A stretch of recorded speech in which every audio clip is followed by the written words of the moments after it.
विपश्यना की संपूर्ण कुंजी, माने complete guide to Vipassana. Vipassana एक ध्यान विधि है, भारत में करीब 2500 साल पुरानी मानी जाती है, जब गौतम बुद्ध ने इसको रीडिस्कवर किया था। रीडिस्कवर बताना जरूरी है, माने ये कला उससे भी पहले से मौजूद रही है, लेकिन कहीं गुम हो गई थी। फिर बुद्ध ने इसे वापस जिंदा किया। उन्होंने खुद इसकी प्रैक्टिस की और दूसरों को भी कराई। Next level meditation. भारत से विपश्यना पहुंची बर्मा, थाईलैंड जैसे देशों में। बुद्ध गए तो 500 साल बाद विपश्यना वैसी नहीं रह गई जैसी ये थी, धीरे धीरे भारत से ही गायब होने लगी। लेकिन बर्मा जैसी जगहों के लोगों ने इसे बचाए रखा और अब एक बार फिर विपश्यना बड़े स्तर पर लोगों के बीच पहुंच रही है।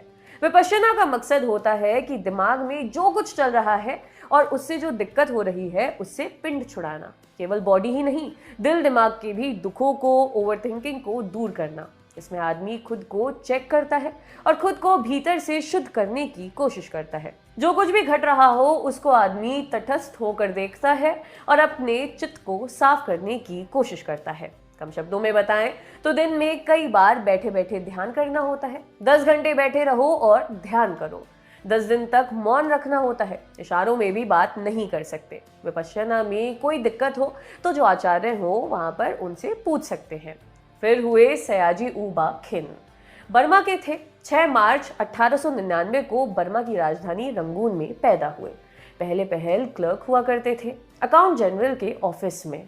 जब बर्मा भारत से अलग हुआ उस वक्त रंगून नदी के किनारे एक गांव के किसान से उन्होंने आनापान का कोर्स किया। इसमें दिमाग और चित्त को एकाग्र करना सिखाया जाता है। सीख सिखाकर 1950 में उन्होंने अपने ऑफिस में विपश्यना केंद्र बनाया। तब तक ये स्पेशल ऑफिस सुपरिटेंडेंट बन गए थे। 1952 में सयाजी ने ही रंगून में अंतर्राष्ट्रीय विपश्यना ध्यान केंद्र की स्थापना की।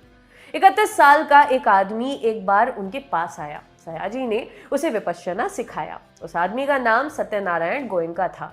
वो मारवाड़ी समूह के व्यापारी थे, मंडल में पैदा हुए थे।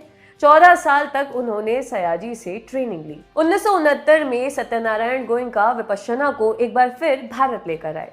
शिविर लगाने शुरू किए। 120 असिस्टेंट्स को इस काम के लिए ट्रेन किया और विपश्यना एक बार फिर भारत में जिंदा हो गई। बाद में साल 2012 में उनको इस काम के लिए पद्म भूषण भी मिला। अब आपको बताते हैं विपश्यना के 3 स्टेज क्या हैं। पहली स्टेज, जो साधक होता है वो उन सब चीजों से दूर रहता है जिससे उसको नुकसान हो।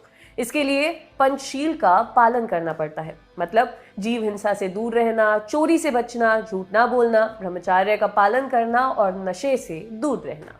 दूसरा स्टेज, इसमें 3.5 दिन लगते हैं। अपनी सांस पर ध्यान केंद्रित करना और मन एकाग्र करना होता है। इसको आनापान कहते हैं। आनापान आन और अपान से बना है। आन माने आने वाली सांस, अपान माने जाने वाली सांस। इससे मेमोरी बढ़ती है। तीसरा स्टेज, इसमें बॉडी के अंदर हर पल घट रही संवेदनाओं को एक दर्शक जैसे देखना सिखाया जाता है। ऐसे में अपने अंदर जो कुछ भी वेदना संवेदना चल रही हो उसका पैटर्न समझ आने लगता है। ऐसे में ये समझ आता है कि अच्छा हो या बुरा सब बदलता ही रहता है। हम चाहें तब भी उसका बदलना रोक नहीं सकते। विपश्यना के बारे में तमाम जरूरी बातें जानने के लिए हमने बात की राजेश मित्तल से, जो खुद भी विपश्यना कर चुके हैं, बड़े पत्रकार हैं। उन्होंने विपश्यना का पूरा रूटीन बताया। उन्होंने हमें बताया, तड़के 4 बजे उठो, फ्रेश होने के बाद 4:30 बजे ध्यान कक्ष पहुंच जाओ। वहां 6:30 तक ध्यान करो। 6:30 से 7:15 के बीच नाश्ता, फिर 8 बजे तक का वक्त नहाने धोने के लिए दिया जाता है। 8 से 9 और 9 से 11 ध्यान के 2 सेशन। 11 बजे लंच, उसके बाद 1 बजे तक का वक्त आराम का। 1 से 2:30 बजे और 2:30 से 3:30 और 3:30 से 5 ध्यान के 3 सेशन।